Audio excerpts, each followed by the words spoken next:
we invite you to listen to The Adventures of the Falcon as Mike Waring solves the case of the faded rose.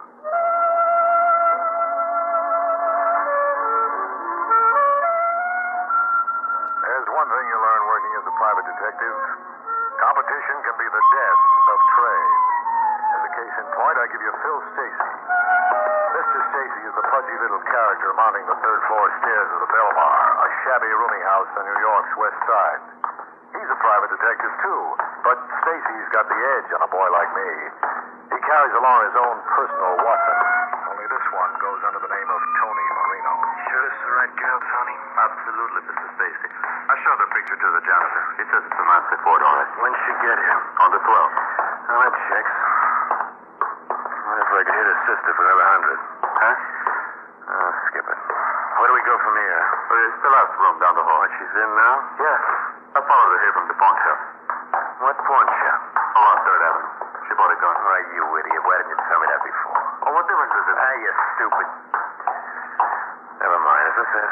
Yeah. Miss Ford. You sure she's in? Oh, what do you want me to do? Swear on her Bible? I thought Miss Ford, my name is Phil Stacy. I'm working for your sister. Listen, Nancy. You got your sister crazy with worry. Now, if you'd open this door... What was that? That's what you think. Give me your hand. Look, Stacy, let's Quit get out. jabbing. Put your shoulder to it. You want one, two, cut out. Oh, no. Don't touch her. I wasn't going to.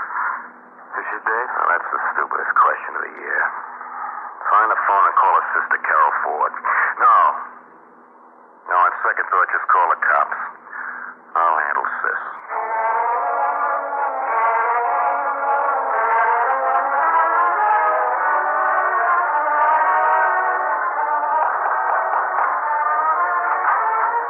Who's there? Carol Ford. Oh, come in, Miss Ford. I wasn't expecting you this early. I came as soon as I got your call. Oh, well, sit down. Would you like something to drink? No, thanks. Sure, I got some vodka, a little orange Look, juice. Mrs. Stacy, this isn't a social call, so I'd like to get right down to business. You told me you found my sister. Yeah, I did. One of my boys traced her to Chicago. Let me see. Yeah, March 14th, she grabbed the California Limited from Los Angeles. She met this guy at the depot, and the two of... I'm not particularly interested in details. Where's Nancy now?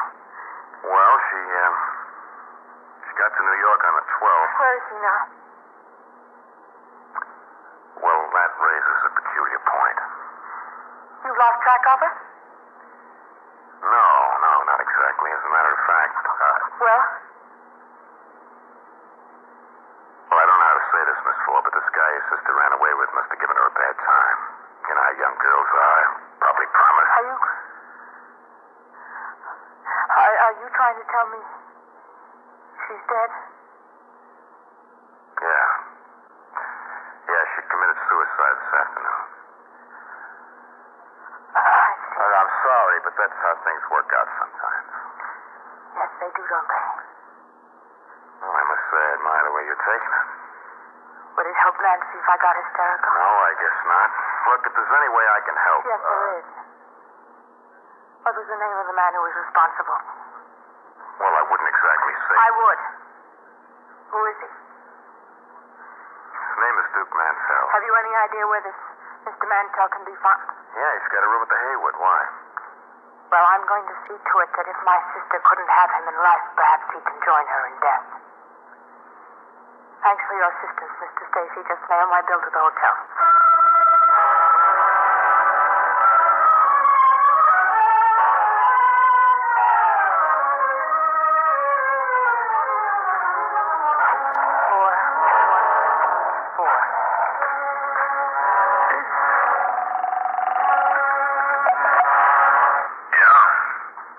I'd like to speak to Duke Mantell, please. You are now.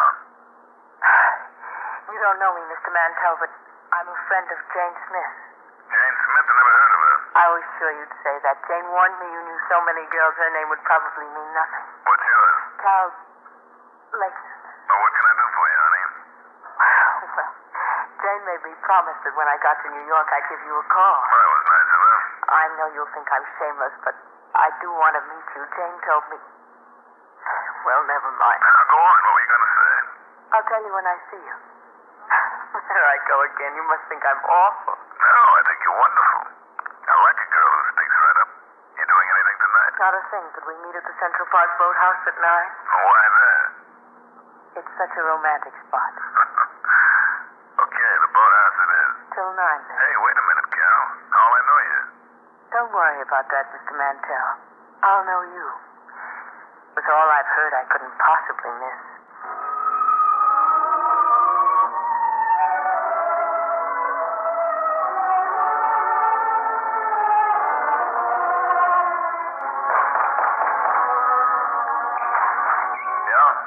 Duke Mantell? That's right. I'd like you to have one of my cards.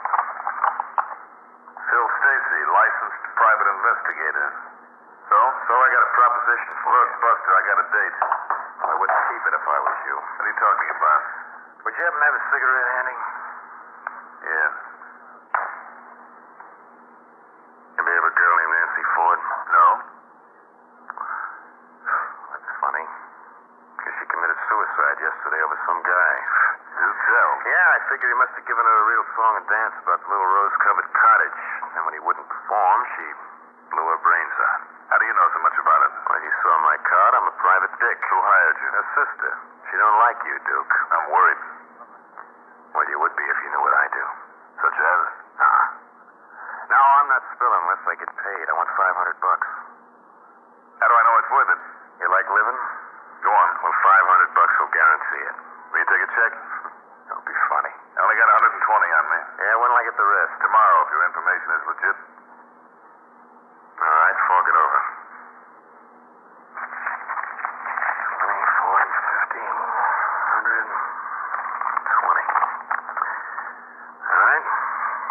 Well, like I said, when Carol Ford left my office, she hinted she was going to take care of you. She was just talking.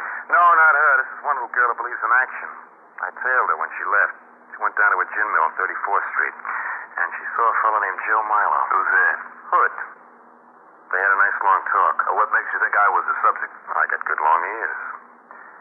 Then she went to a phone booth, and who do you think she called? Me. That's right. Mm-hmm. All right, Stacy, let's have that dough. What dough? That 120 I just gave you. Oh, no, wait a minute. I can't afford to. Hey, cut that. You little chiseler. Who do you think you were dealing with? Money along. Come on, hand it over before I break every bone in your body. I promise you won't be able to talk for a week if you don't quit stalling.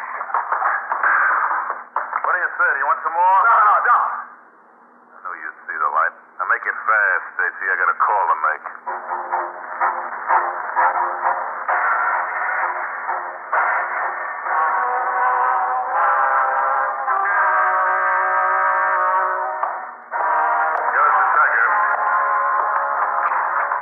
I'm looking for Mike Waring. Who wants him? Duke Mantell. Duke Mantell? He'll know. I'm an old buddy of his from Chicago.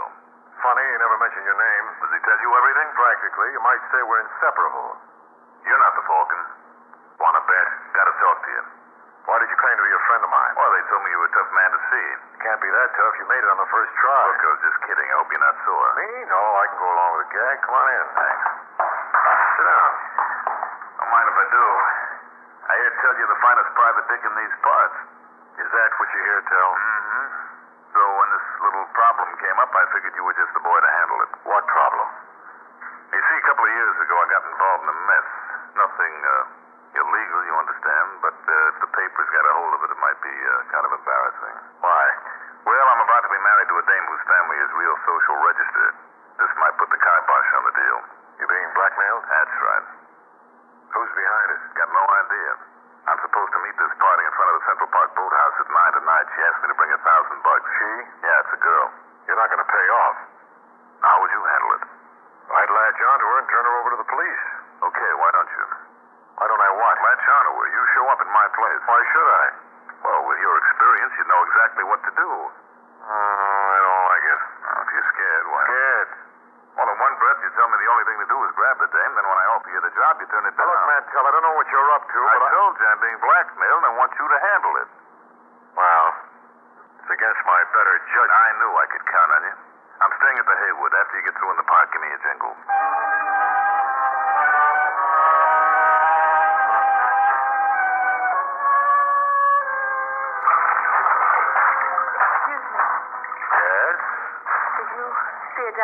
around here about your side? Won't I do? I'm afraid not. You wouldn't be hunting for Duke Mantell, would you? How would you know? Who should know better? You mean you're... That's right. I don't believe it. Why not? You're nothing like I imagine. Is anybody? You're quite the philosopher, aren't you? Suppose I told you I was Nancy's sister. I wonder if she'd boast about it. How can you have the nerve to stand there and talk like that? I wouldn't be so moral. After all, you're a blackmailer. I'm a what? Well, didn't you come here? I came here for only one reason, and that was... Mr. Mantell. Mr. Mantell!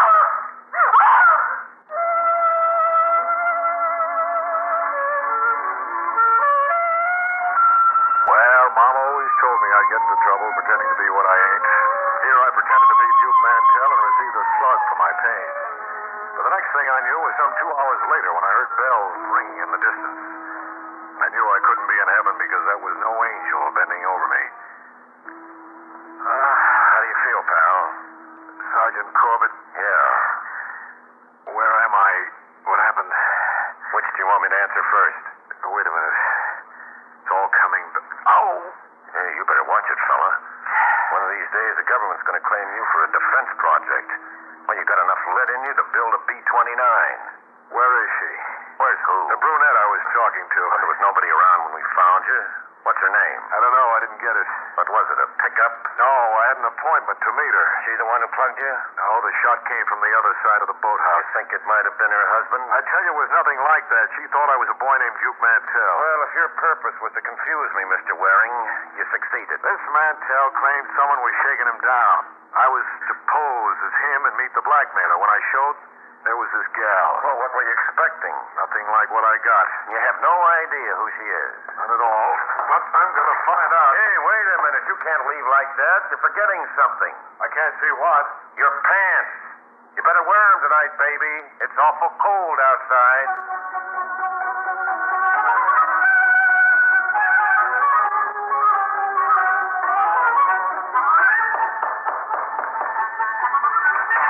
Yes? Hello, Mantell. Remember me? Waring. That's right. What happened? What didn't? You might be interested in learning I kept that date for you last night. It was a nice piece of work. What are you talking about? Setting me up for a clay pigeon. Setting you up? Yeah, someone who thought I was you took a shot at me. Can't believe it. Would you like me to bleed a little to prove it? There must be some mistake. Yeah, and it was all mine. I should have spotted that blackmail story of yours for a phony. You knew someone was gunning for you. Now, who was it? What difference does it make? What difference does it make? Maybe you don't think much of breathing, but I kind of like it, and I resent anyone trying to break me of the habit. Now, who's the girl? None of your business. Oh, we'll see about that. Get your coat. Don't talk like a chump. What? I wouldn't try that again. You didn't have that arm in a sling. Don't let that stop you, Duke. It won't. You see what I mean? Yeah. Yeah, I see. And what do you intend to do with that gun? Well, I'm a funny kind of a guy, Waring. While I might have objections to slugging a cripple, I got none to plugging one. Now get.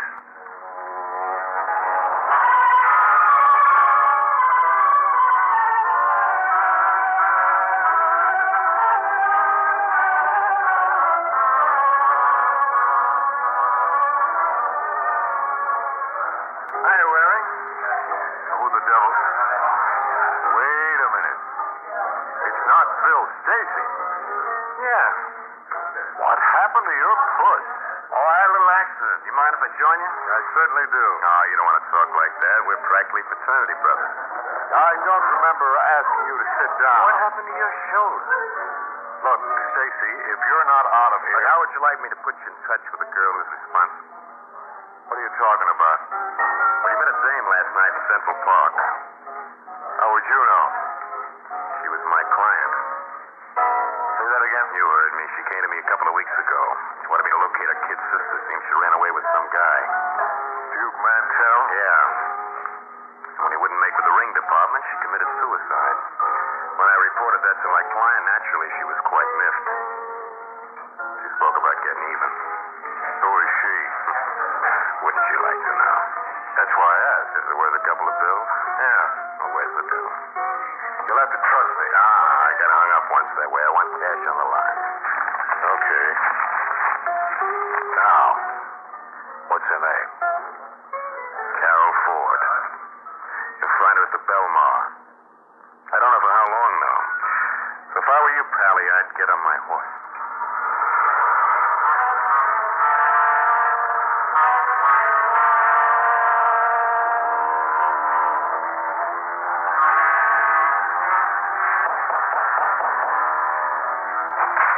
Yes? Hello, Carol. Remember me? I can't say that I do. Maybe that's because it was dark out the last time we met. You're Duke Mantell. No, my name is Mike Waring. But you It's said... a long story, Angel, and I just as soon sit while I tell it. I was working for Mantell. He claimed he was being blackmailed, and he asked me to pose for him at the payoff. He was lying. So I've discovered. You arranged to meet Mantell so someone could plug him. That's a lie. I got the story from Phil Stacy. Now, who's the boy you hired? All right, Mr. Waring, I'll tell you the truth. It's about time someone did. I did arrange to have Mantell killed, but later I thought it over and tried to call off my man. What happened? I couldn't reach him. That's why I showed up at the park early to warn you. I don't believe it. Don't be a fool. If I'd wanted you killed, I wouldn't have been there at all. Nevertheless, your boy took a shot at me. He couldn't have. He was due to meet me at 9. You were shot at 8:30. It doesn't make sense. If your boy didn't do it, then who did? What about Mr. Mantell? What about him? Suppose Duke was the one who shot you. What would be the point? So I'd get the credit. That would dispose of me and leave him free to go on his way. Yeah. If you got sent up for knocking me off, that might suit him fine. What do you think? I think if there's anything to your theory, Mr. Mantell and I ought to have another chat. Only this time, I'll have the gun. So long, Carol. I'll be seeing you.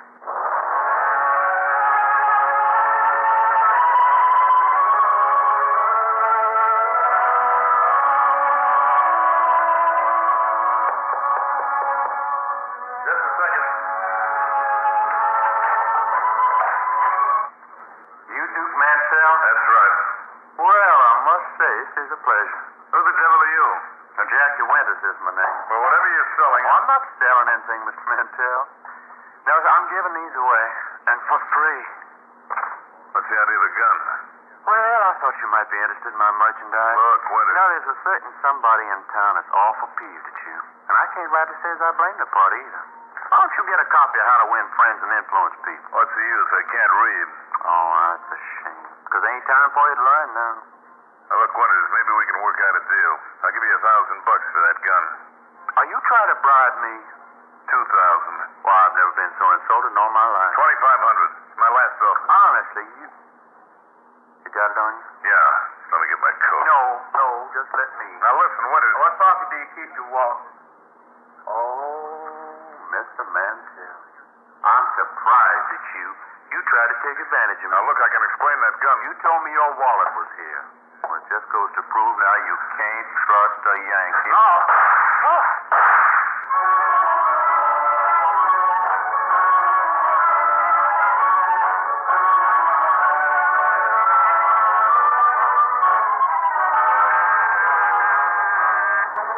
Just a minute.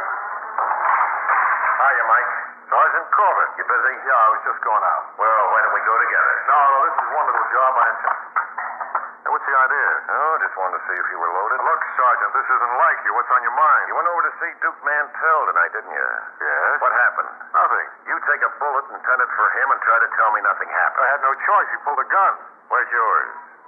What are you getting at? Mantell was murdered an hour ago. You're kidding. Oh, that must mean you're stuck for Nancy. I don't know anything about it. Lieutenant Coram thinks you do? That idiot. Well, you're promoting him. Last week he was only a jerk. Well, if he thinks I killed Mantell, That he he's does. crazy. Why should I? Well, Duke set you up for a clay pigeon. I gave up that idea. For what? Suppose Mantell was behind the plot all along. Suppose he was the one who took a shot at me. What would be the point? To frame Carol Ford. If I were you, Mike, I'd stick to the original story. If he was the one who plugged you, that gives you an even stronger motive to kill him. Well, now, I only... No, don't say another word. I know talk is cheap, but your dialogue can cost you your life. Now, let's go.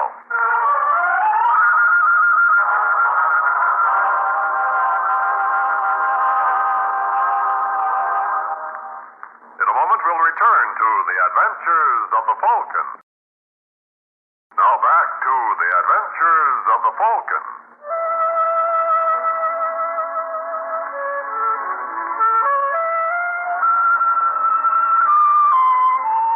I guess there's no pleasing some people. But when Sergeant Corbett nominated me for the position of killer of Duke Mantell, my own client. I tried to decline the honor. But Corbett felt sure his superior, Lieutenant Coram, wouldn't hear of it. Boy, I'd certainly hate to be in your shoes.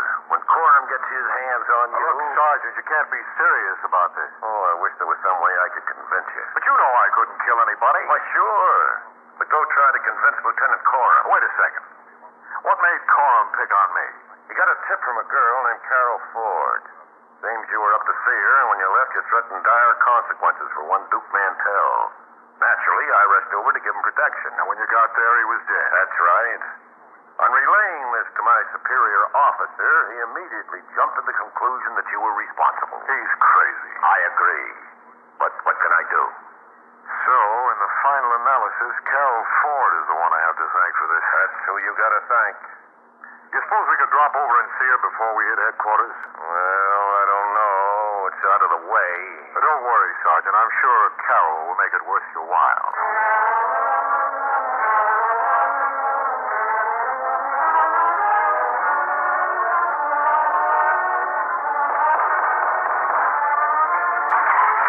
Yes? Hello, Miss Ford.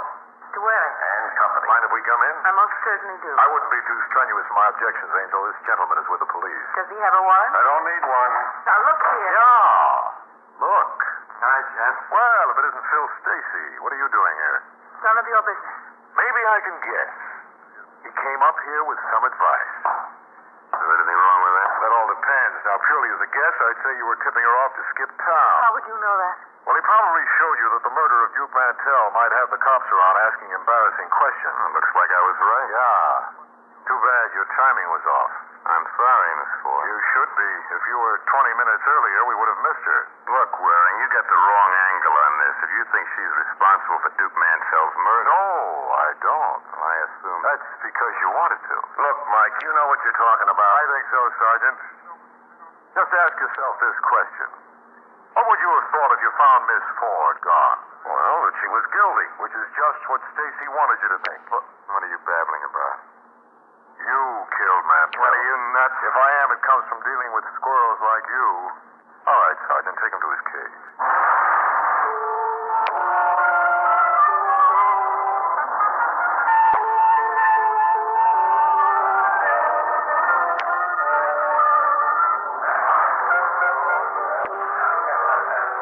I'm afraid I'm completely baffled. Well, move over, Carol. You've got company. Why did you tip off the police that I headed in for Duke Mantell? I didn't want to see you make the same mistake I almost made. I see. Well, I don't. I can't believe Stacy was responsible for Mantell's murder. You better. If he didn't do it, then by a process of elimination, it has to be you. In that case, I'm glad you settled on him. But he had no motive. It was that pasting Mantell gave him. When you left the office making threats, he tipped off Mantell, expecting to be remunerated. But all he got for his pains was a shellacking. A guy like Stacy takes a thing like that personally. Then he was responsible for shooting at you at the park. That he was. He thought I was Mantell. Then when he discovered his mistake, he sent a friend of his named Jack Winters to remedy it. He felt sure he'd never be suspected. What made you pick on him? There were three reasons. One, he was on top of every play. When it looked as though I came to a blind alley, he came up with your name. And then that final bit of his telling you to skip town. He just wanted you to incriminate yourself. You said there were three reasons. You've only given two. Well, you were the only woman in the case. And if you were guilty, I'd have had to wind up with Sergeant Corbett.